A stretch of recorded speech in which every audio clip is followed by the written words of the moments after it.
Assalamualaikum warahmatullahi wabarakatuh. Alhamdulillahirrabbilalamin. Semoga kita selalu diberikan kesehatan dalam keadaan apapun, dan semoga apa yang kita kerjakan hari ini mendapatkan pahala dari Allah Subhanahu wa taala dan mendapatkan berkah. Amin.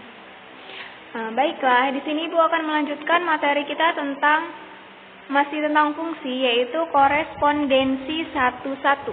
Jadi, dalam fungsi ada yang namanya korespondensi satu-satu. Nah, apa sih pengertiannya? Jadi, setiap anggota himpunan A dipasangkan tepat satu ke anggota himpunan B. Begitupun sebaliknya, anggota himpunan B dipasangkan tepat satu ke anggota himpunan A. Artinya, di himpunan A tidak boleh ada yang kosong dan tidak boleh bercabang. Begitupun anggota B tidak boleh bercabang dan tidak boleh kosong. Itu untuk korespondensi satu-satu.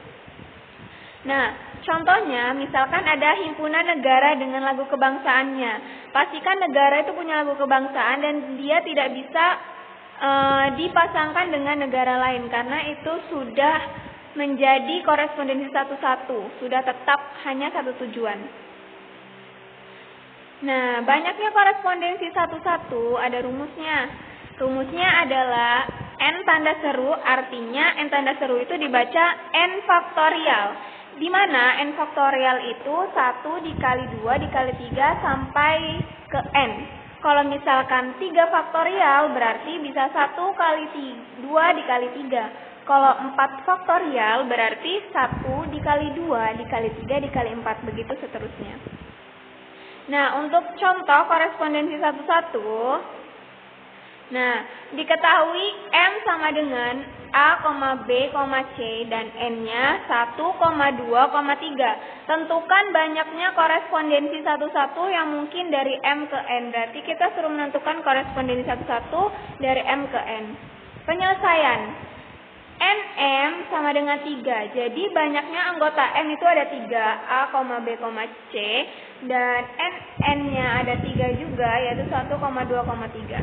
Jadi, untuk korespondensi satu-satu diwajibkan semua anggotanya sama. Kalau misalkan M-nya 3, berarti N-nya juga harus 3. Dan kalau misalkan nanti M-nya anggotanya ada 4, berarti N-nya juga harus ada 4. Tidak boleh kurang.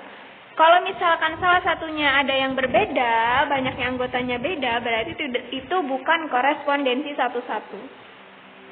Nah, sehingga M ke N ada berapa cara? 3 cara, yaitu dengan 3 faktorial. 3 dikali 2 dikali 1 boleh seperti itu caranya, atau bisa juga dengan 1 dikali 2 dikali 3. Jadi semuanya ada 6 cara.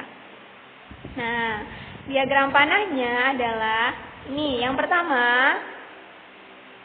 A ke 1, kemudian B ke 2, C ke 3. Itu cara yang pertama, korespondensi satu-satunya. Kemudian A ke 1, B ke 3, dan C ke 2 gitu. Boleh ya?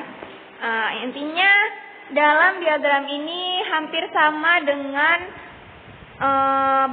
pemetaan banyaknya anggota. Tetapi kalau untuk korespondensi satu-satu tidak boleh bercabang ataupun kosong dua-duanya. Dan untuk yang cara ketiga, yaitu A ke 2, kemudian B-nya ke 1, dan C-nya ke 3. Untuk cara keempat, A ke 2, B ke 3, dan C ke 1. Nah, dari keempat cara ini tidak boleh ada yang sama. Kemudian A-nya ke 3, B-nya ke 1, dan C-nya ke 2. Dan untuk yang terakhir, A-nya ke 3, B-nya ke 2, dan C-nya ke 1. Untuk korespondensi satu-satu mau dibalik bagaimanapun, N ke M hasilnya tetap sama, yaitu 6 cara. Karena banyaknya anggota itu sama.